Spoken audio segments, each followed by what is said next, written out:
Hey everyone, my name is Austin and welcome back to SOT Sports. I got some great questions from people who watched my last video where I shared tips for people going to WrestleMania 41 in Las Vegas.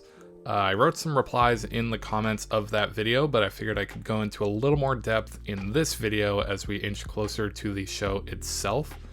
Definitely check out the full video if you haven't seen it already, if you're going to WrestleMania.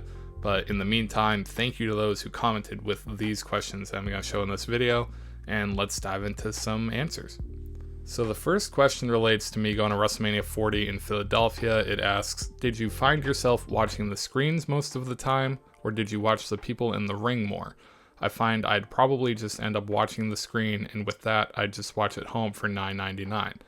And to that, I would say I actually did kind of a balance, maybe a cop-out answer, but I was definitely watching the screen for a lot of it, especially with the lights like blaring down on my seats. There were definitely chants in my section of turn the lights off and everything like that you hear a lot at WrestleMania, especially for those stadium shows.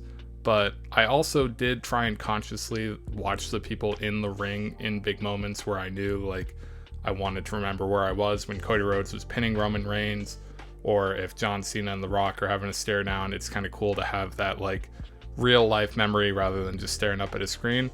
There are times where naturally you're just going to be watching the big screen. It is front and center of the entire stadium. It is almost impossible not to watch it. But I personally just really am there for the crowd noise, the pops, the entrances, the overall atmosphere, everyone around you going nuts if there's a near fall or anything like that. So I think personally it's worth it to be there, in attendance, in the stadium, in person, but obviously to each their own. It is a very expensive trip. $9.99 to get almost the same thing does make a lot of sense, but the audio production you do realize when you're in person is not, picture perfect.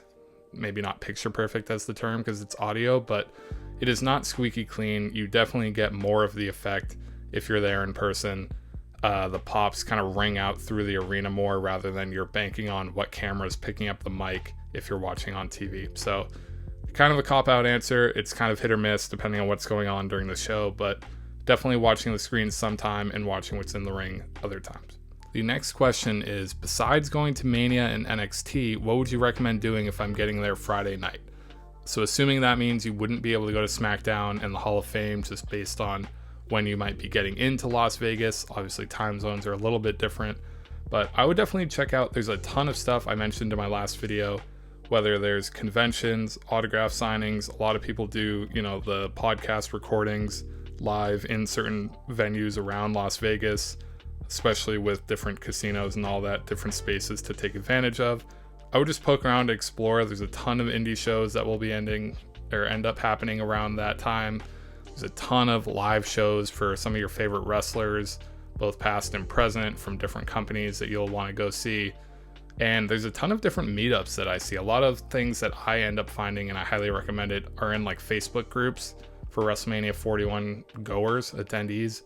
Definitely something to check out if you're interested in kind of taking advantage of a whole weekend, especially Friday to Monday if you're staying for Raw on Monday night. Definitely something to look into. There's everyone in the world that's a wrestling fan that wants to go to WrestleMania is going to want to be doing other stuff around the show. So definitely something to look into and take advantage of. This question asks, should I wait last minute to buy tickets or get them right now? This was 5 days ago as I'm recording this. I'm recording this on April 11th. Obviously, we're getting to a point where it's pretty last minute regardless. Tickets have been going down in price. I would say there are little things that might spike it up or obviously just bring it back down.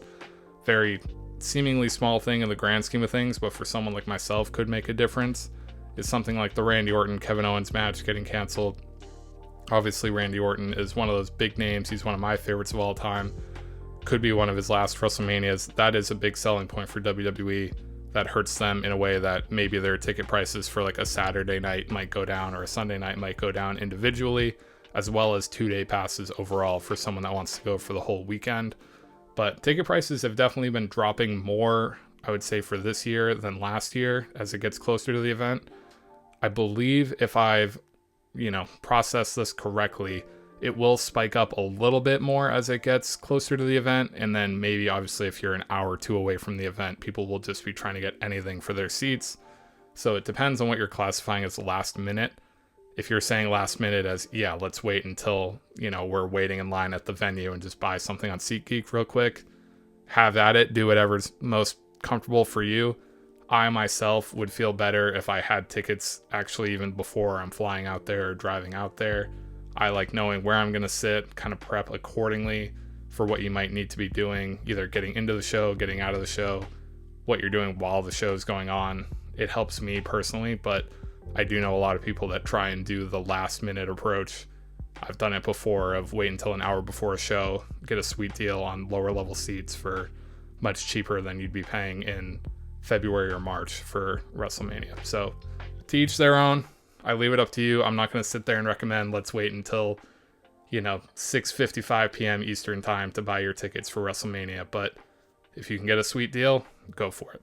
And this last question is a good one. It says, are you going to do 2-night SummerSlam?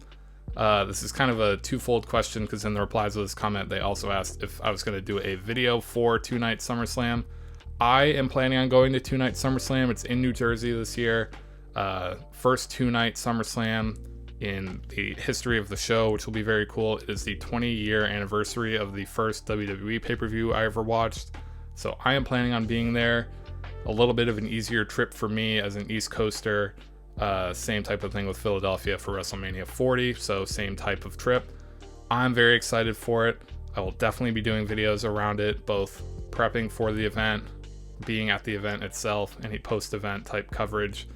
Definitely planning on going all out for that. So hopefully you guys can subscribe, check those videos out if you're interested. Obviously it's not the same scale as WrestleMania, but as one of the big four, it is the third big four pay-per-view I would attend, and then I would only have the Rumble left, which for now I can't envision ever turning into a 2-night event. So that would be one that I would definitely want to go check out at some point and do a video for. That should do it. Just those 4 questions. Very, very exciting to see all the comments on that last video. Tons of people saying this is their first WrestleMania. We had one person say they were, at WrestleMania 2000, 25 years ago. It's kind of a wide range of attendees of WrestleMania as always. So I'm very excited for everyone that's going this year, whether it's your first or your 20th or anywhere in between. Definitely take advantage of it. Have a blast. Have fun. Have fun with the people around you. Have fun for yourself. Buy a ton of merch, like I always say. Enjoy the seats. Again, whether you're watching the screen or watching the action in the ring, definitely have a blast. So thank you all so much for watching. If you enjoyed the video, if it's helpful at all, be sure to leave a like. Comment with any other questions you may have, and I'll definitely reply, or others who watch the video may want to reply. And subscribe so you don't miss anything going forward. Tons of WrestleMania stuff coming out over the next week, in addition to great videos happening throughout the year, so you won't want to miss that. So thank you all for watching, as always, and I'll talk to you guys again soon.